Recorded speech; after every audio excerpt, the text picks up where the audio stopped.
Assalamu alaikum and welcome to our YouTube channel. My name is Shoaib Gondal and I am a team member of Higher Studies Consultant Law Firm. Students, आज का हमारा topic है avoid these 5 mistakes before travelling to UK.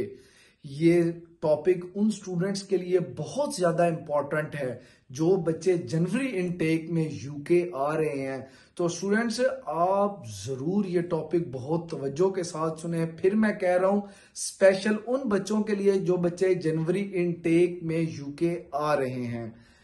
Student, topic पर आने से पहले अगर आपने हमारा चैनल सब्सक्राइब नहीं किया तो मेरी आपसे रिक्वेस्ट है, प्लीज हमारे चैनल को सब्सक्राइब कर दीजिएगा। वापस आते हैं टॉपिक की तरफ। नंबर 1 मिस्टेक है जो आपने नहीं करनी, वो है आपका ऑफर लेटर। बहुत इंपॉर्टेंट चीज है, मैं आपको बता रहा हूं फिर से। आपका ऑफर लेटर जो यूनिवर्सिटी से आपको आता है, ये बहुत इंपॉर्टेंट है आपके लिए। आपने जब ये ऑफर लेटर आपका आना है किसी यूनिवर्सिटी से, आपने उस ऑफर लेटर को A to Z पूरी तवज्जो के साथ पढ़ना है। उसकी वजह है स्टूडेंट, वो वजह ये है कि उसमें तमाम रिक्वायरमेंट्स लिखी होंगी, जो जो रिक्वायरमेंट्स चाहिए होती हैं। फॉर एग्जाम्पल, आपकी तमाम फीस लिखी होगी कि इतनी फीस है। उसमें यह भी लिखा होगा कि इनिशियल डिपॉजिट इतना है और आप ये देकर यूके आ सकते हैं। उसमें यह भी लिखा होगा कि आपकी एनरोलमेंट फीस कितनी है। तो स्टूडेंट, होता यह है कि जब बच्चे का ऑफर लेटर आ जाता है तो वो इतना ज्यादा खुश होता है कि वो उसको देखता ही नहीं है। जो कंसल्टेंट उसको बोलता है वो उसके मुताबिक चलता रहता है। और फिर होता यह है कि जब पेरेंट्स और वो स्टूडेंट खुद ये दोनों जाते हैं कंसल्टेंट के पास, तो कंसल्टेंट कहता है कि आपको कोई मसला नहीं है, आपका बच्चा मैं 5,000 पाउंड में यानी कि 5,000 पाउंड में यूके भेज दूंगा। होता क्या है उसमें कि पेरेंट्स भी खुश हो जाते हैं, स्टूडेंट भी खुश हो जाते हैं, लेकिन ये बहुत बड़ा मसला होता है।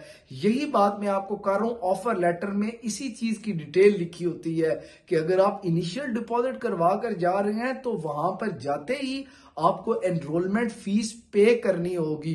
उसका मतलब क्या है एनरोलमेंट का? एनरोलमेंट का मतलब ये है आपको आपकी डिग्री, क्लास, आपकी सीट, ये चीजें अलॉट होती हैं, आपके रूम नंबर। अगर आप एनरोलमेंट फीस पे नहीं करेंगे वहां जाकर तो आपको बहुत ज्यादा मसाइल का सामना हो जाएगा।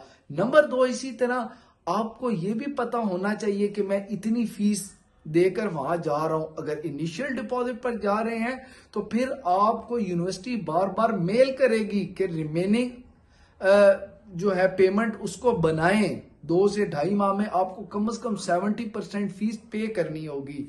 नंबर 2 पर आ जाते हैं अकोमोडेशन। आपको बताता चलूं कि जब बच्चे का वीजा आ जाता है तो वो कोशिश करता है कि मैं यहां से ही कुछ देखूं। वेबसाइट्स पर जाता है मुख्तलिफ और देखता है कि यार मुझे यहां से अकोमोडेशन मिल जाए। अगर कोई वहां उसका कोई रिलेटिव या रिश्तेदार नहीं है तो होता क्या है, वो एडवांस लोगों को दे देता है, एडवांस पैसे लोगों को दे देता है। उसका नुकसान 90% ये होता है कि आपको एडवांस आपका जाया हो जाता है। जब आप यूके पहुंचते हैं तो वो आपकी कॉल तक नहीं उठाई जाती। तो स्टूडेंट, इसका बेहतरीन हल है कि अगर आपका कोई रिलेटिव वहां नहीं है, कोई ब्लड रिलेशन वाला वहां नहीं है, तो amber student is the best site in all over the world, जो अकोमोडेशन के हवाले से बहुत फेमस वेबसाइट है, रिलायबल है। आप अगर वो एडवांस मांगते हैं आप एडवांस दे दें, नो इश्यू। तो स्टूडेंट, एम्बर वाली जो ऐप है वो आपने वहां से बुकिंग करनी है अगर आप करना चाह रहे हैं। इसी तरह स्टूडेंट, जो तीसरी मिस्टेक है जो आपने नहीं करनी जब आप यूके आ रहे हो, वो है अपना मोबाइल या लैपटॉप वहां पर घर अपने रख कर नहीं आना।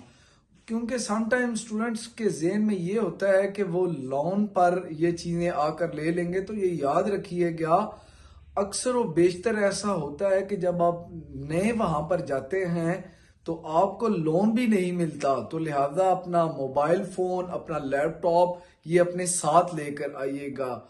और एक 3 पिन वाला शू होता है वो भी आपने जरूर साथ लेकर आना है, क्योंकि जो यूके है, यूके में यहाँ पर जो शू हैं उन वो थोड़े से डिफरेंट हैं एशिया के हिसाब से। इसी तरह स्टूडेंट, जो मिस्टेक नंबर 4 है वो है टिकट। आपने अपना टिकट खुद परचेज करना है। स्टूडेंट पहले आपने देख लेना है तमाम एयरलाइंस को, वहां पर आपको ऑनलाइन तमाम टिकट्स अवेलेबल होंगे। ये मत कीजिएगा कि कंसल्टेंट पर छोड़ दीजिएगा, क्योंकि उसमें यह कंसल्टेंट भी अपना प्रॉफिट रखेगा।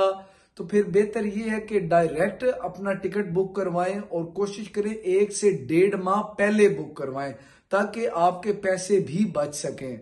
स्टूडेंट जो पांचवी मिस्टेक है वो है कि जब भी आपने यूके आना है तो अपने साथ ये ना हो कि 200 से 300 या 500 पाउंड अपने साथ ले आए। अब है महंगाई बहुत ज्यादा यूके में भी।